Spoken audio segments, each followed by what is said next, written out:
क्या कोई भी इंसान पास्ट से फ्यूचर में जा सकता है? अगर हम इन 5 घटनाओं को देखें तो ऐसा पॉसिबल हो सकता है। कुछ ऐसी घटनाएं हुई है जिनको अगर ध्यान से देखा जाए तो ऐसा लगता है कि इंसान समय के अनुसार किसी भी काल में जा सकता है। अगर कोई इंसान लाइट की स्पीड से ट्रैवल करने की क्षमता हासिल कर लेता है तो वो टाइम ट्रैवल कर सकता है। और हमें कुछ ऐसी घटनाएं सुनने को मिली है जो इस दावे को एकदम सच साबित करती है। परंतु आज तक आपने सिर्फ फिल्मों में ऐसा होता हुआ देखा होगा, लेकिन हकीकत में ऐसा नहीं होता है, क्योंकि ऐसी कोई भी मशीन नहीं बनी है जिससे ऐसा करना संभव हो सके। हम यहाँ पर आपको कुछ ऐसी घटनाओं के बारे में बताने जा रहे हैं। तो चलिए शुरू करते हैं आज का हमारा ये वीडियो, जिसका टाइटल है टाइम ट्रेवल की रहस्यमय घटनाएं। ये फोटो सन 1940 की है, जो साउथ फोर्क ब्रिज के दोबारा खुलने के मौके पर लिया गया था। फोटो में खड़े व्यक्ति के बारे में लोगों का मानना है कि इस व्यक्ति के कपड़े सन 1940 के कपड़ों से काफी आधुनिक थे। साथ ही व्यक्ति के हाथ में एक डिजिटल कैमरा पकड़ा हुआ था, जो कि आज के हाईटेक कैमरा जैसा लगता है। लोग इस व्यक्ति के कपड़े तथा सनग्लास की वजह से ये मानते हैं कि उस वक्त ऐसे आधुनिक चीजें फैशन में थे ही नहीं और इस तरह के कैमरे तब हुआ नहीं करते थे। इन सब बातों को लेकर लोग ये मानते हैं कि ये व्यक्ति आधुनिक समय का कोई समय यात्री था, जो समय यात्रा करके उस समय में आ गया था और संयोगवश इस फोटो में कैप्चर कर लिया गया। लेकिन फोटो के खिलाफ भी ये बहुत सी बातें हुई कि ये फोटो असली है या नहीं, और क्या इसे फोटोशॉप तो नहीं किया गया है। लेकिन जांच से पता चला है कि ये फोटो एकदम असली है, जिसे किसी भी प्रकार से छेड़छाड़ नहीं की गई है। और सबूत के तौर में फोटो को वर्चुअल म्यूजियम ऑफ कनाडा के वेबसाइट पर भी देखा जा सकता है। फिर सवाल ये उठता है कि क्या यह व्यक्ति वाकई में एक समय यात्री था? जांचकर्ता और कई लोग और कई वेबसाइट इस व्यक्ति के फैशन के बारे में सफाई देते हुए कहती है कि पहने हुए कपड़े और सनग्लास उतने भी आधुनिक नहीं थे जितने उस समय को देखते हुए लगते हैं, बल्कि उस समय में दुर्लभ फैशन में आते थे। लेकिन ये लोग जो भी कहें, पर आज भी इस व्यक्ति के आधुनिक पहनावे की वजह से लोगों के बीच रहस्य बना हुआ है। दोपहर के 12:30 हो रहे थे। एक यूरोपीय विमान टोक्यो के नेडा हवाई अड्डे पर लैंड हुआ। विमान में सवार सभी यात्री नीचे उतरे और चेकआउट काउंटर की तरफ गए। वहां बैठे अधिकारी सभी यात्रियों को पासपोर्ट की जांच कर रहे थे। तभी उन्हें एक ऐसा यात्री मिला जिसके पासपोर्ट को देखकर वे हैरान रह गए। उस व्यक्ति के पासपोर्ट पर टोरट नाम के एक देश का नाम लिखा हुआ था। जाँच कर रहे अधिकारियों ने इससे पहले कभी ऐसे देश का नाम नहीं सुना था, इसलिए उन्होंने इसकी सूचना सुरक्षा अधिकारियों को दी, जिसके बाद उस यात्री को पूछताछ के लिए अलग कमरे में ले जाया गया। अधिकारियों ने सबसे पहले तो उससे जापान आने का कारण पूछा। इस पर उसने बताया कि वे एक कारोबारी है और बिजनेस के सिलसिले में बात करने यहाँ आया है। सुरक्षा अधिकारियों ने उस रहस्यमय यात्री के पासपोर्ट की जांच की, जिस पर उसके देश का नाम टोरट लिखा था। उन्हें भी बड़ा आश्चर्य हुआ कि क्या सच में ऐसा कोई देश है। अधिकारियों के पूछने पर उसने बताया कि इस पासपोर्ट पर यह उसकी कोई पहली यात्रा नहीं है, बल्कि वो यूरोप के कई देशों में भी जा चुका है। अधिकारियों को उसकी बात सुनकर बड़ी हैरानी हुई, क्योंकि उसके पासपोर्ट पर अन्य देशों के जो मोहर लगे हुए थे वो बिल्कुल असली थे। फिर भी वो इस बात को मानने के लिए तैयार नहीं थे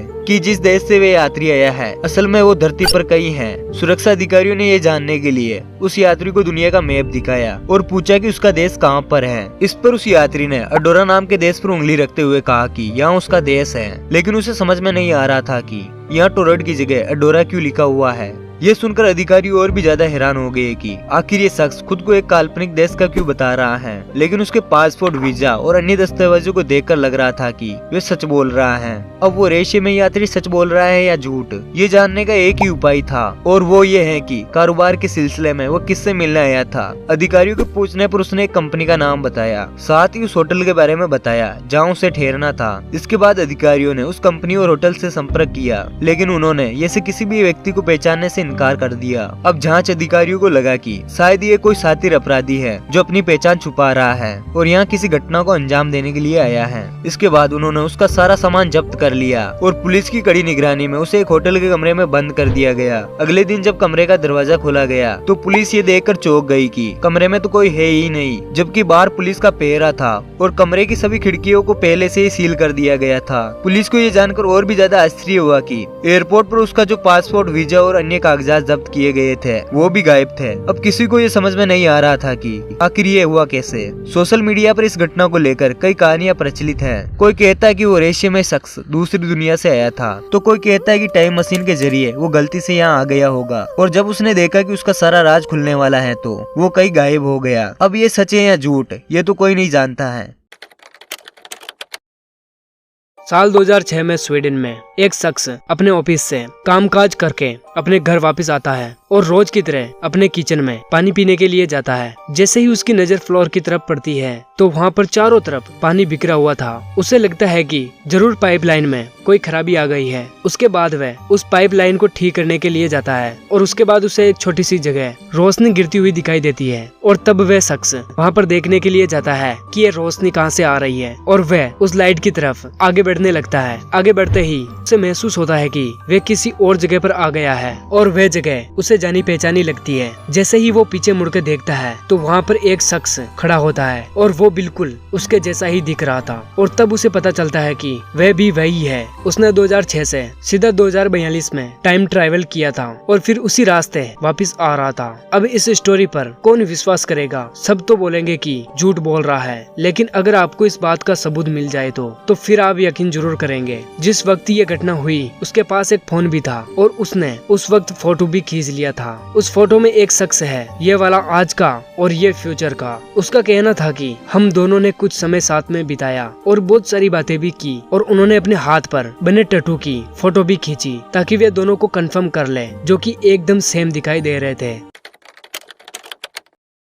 ये घटना सन 1935 की है, जब विक्टर गोडार्ड अपनी यात्रा के लिए विमान से निकले और स्कॉटलैंड से होते हुए वो अपनी शहर जा रहे थे। तब उन्होंने अलग रास्ते पर जाने का निर्णय लिया जो एडिनबर्ग के शहर से करीब था। मगर कुछ समय बाद उसके आसपास का मौसम अचानक बिगड़ गया और उनका हवाई जहाज कंट्रोल से बाहर हो गया। कुछ ही समय बाद जब मौसम साफ हुआ तो विक्टर गोडार्ड ने देखा कि वे एक अलग ही एयरपोर्ट पर आ गए थे जो देखने में बहुत आधुनिक लग रहा था। ये सब देखकर वे घबरा गए क्योंकि उनका तो एयरपोर्ट बंद पड़ा था और उसका कार्य प्रगति पर चल रहा था। विक्टर गोडार्ड ने वहाँ और भी कुछ ऐसा देखा, जैसे कि उनका खराब हुआ रनवे बिल्कुल नया था। वहाँ 4 पीले रंग के आधुनिक विमान मौजूद थे और मॉडर्न ब्लू ड्रेस में एयरपोर्ट के कर्मचारी दिख रहे थे। ये सब देखकर वे घबरा गए और उन्होंने अपना विमान इस जगह पर नहीं उतारा बल्कि वापस मोड़ लिया। फिर वे उसके बारे में सोच ही रहे थे कि कुछ ही समय में उन्हें दोबारा तूफान का सामना करना पड़ा और एक बार फिर वो रास्ता भटक गए। मगर तूफान शांत होने के बाद वे किसी तरह अपने शहर पहुँचे। अपने शहर पहुँचने के बाद उन्होंने पूरी घटना बताई। उन पर किसी ने विश्वास नहीं किया, पर 4 साल बाद उस एयरपोर्ट का नया रनवे बनाया गया। इसके साथ एयरपोर्ट कर्मचारियों के यूनिफॉर्म का रंग नीला रखा गया था और तो और वहाँ पीले रंग के एडवांस प्लेन भी बनाए गए थे। इसका मतलब कि विक्टर गोडार्ड टाइम ट्रेवल करके समय में 4 साल आगे आ गए थे और उन्होंने भविष्य की नई दुनिया देखी थी।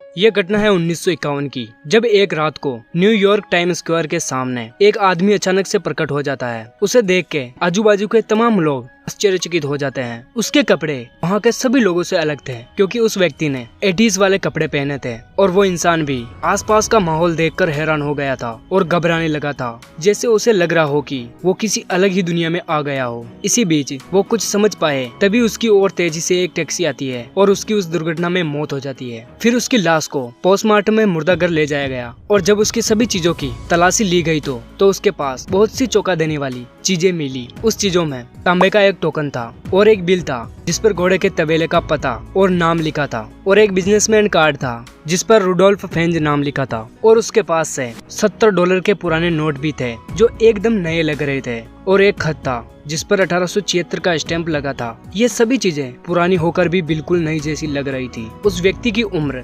27 से 30 साल के बीच थी। ये सभी रेशमी चीजों को देखकर वहाँ के सभी पुलिस अधिकारी हैरान हो जाता है। इसके बाद न्यूयॉर्क पुलिस ने इस केस के इन्वेस्टिगेशन के लिए कैप्टन रिम को बुलाया जो न्यूयॉर्क पुलिस में मिसिंग पर्सन डिपार्टमेंट में काम करते थे और फिर कैप्टन रिम अपने काम में जल्द से जल्द लग जाते हैं। उन्होंने उस बिल और टोकन के अनुसार तबेले और सलून की खोज करना शुरू कर दिया, लेकिन ऐसी जगह उनको कहीं पर भी नहीं मिली। फिर उन्होंने वहाँ के बड़े बुजुर्ग व्यक्तियों से बातचीत की, लेकिन उनको भी उस जगह के बारे में मालूम नहीं था। पर उस बिजनेस कार्ड से जो पता मिला वहाँ पर 5th एव का एक ऑफिस था, पर वहाँ कोई भी रुडोल्फ फिंज नाम का व्यक्ति काम नहीं करता था और फिर बाद में उसके बिजनेस कार्ड से ही उसे रुडोल्फ फिंज नाम दिया गया। फिर कुछ दिनों बाद कैप्टन रिम को एक टेलीफोन डायरी में एक नाम दिखा, वो था रुडोल्फ फिंज जूनियर और ये टेलीफोन डायरी 1939 की थी। तो फिर कैप्टन रिम जल्द से जल्द उस पते पर गए, पर वहाँ जाके पता चला कि रुडोल्फ फिंज जूनियर की तो मौत 5 साल पहले हो चुकी है, मगर उसकी विधवा पत्नी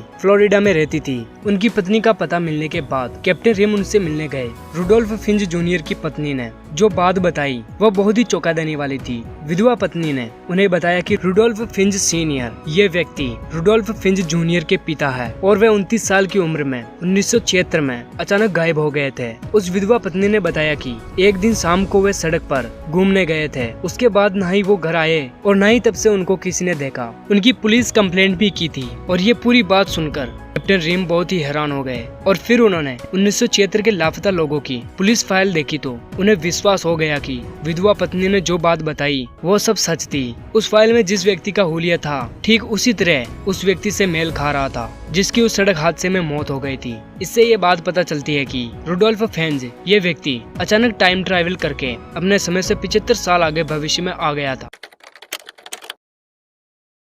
साल 2003 में जब न्यूयॉर्क सिटी में अंत्रो काउंसिली नाम के एक शख्स को पुलिस ने गिरफ्तार कर लिया और उसे गिरफ्तार करने का कारण बहुत अजीब था। उसने सिर्फ $500 से मात्र 2 हफ्ते में ही 24,000 अरब रुपयों की कमाई कर ली थी, जिसके लिए उसने 124 बार हाई लिस्ट आई रीडिंग की थी और हर बार सफलता हासिल हुई। जब पुलिस ने पूछताछ की कि आप ऐसा कैसे कर पाए तो उसने बताया कि वे एक टाइम ट्रेवलर है और वो फ्यूचर से करीब 200 साल पीछे आया है। पुलिस ने उनकी बात को सीरियसली नहीं लिया और इसे गिरफ्तार कर लिया। उसके बाद उसके ऊपर केस चलाया गया, लेकिन कुछ समय बाद एक शख्स ने उसकी बेल करा दी। थोड़े ही दिनों बाद वे दोनों व्यक्ति रेशमी तरीके से गायब हो जाते हैं और किसी को भी उन दोनों से जुड़ा कोई भी सुराग नहीं मिलता है और ना ही कोई रिकॉर्ड मिल पाता है। तो ये थी मिस्टीरियस टाइम ट्रेवल की घटनाएं जो हमने इस वीडियो में बताई है। और दोस्तों, टाइम ट्रेवल पर और भी वीडियो बनाना है तो कमेंट करके जरूर बताना और इस वीडियो के लिए एक लाइक तो बनता है और चैनल पर नए हो तो चैनल को सब्सक्राइब कर ले। तो मिलते किसी नेक्स्ट वीडियो में, तब तक के लिए बाय बाय। जय हिंद, जय भारत।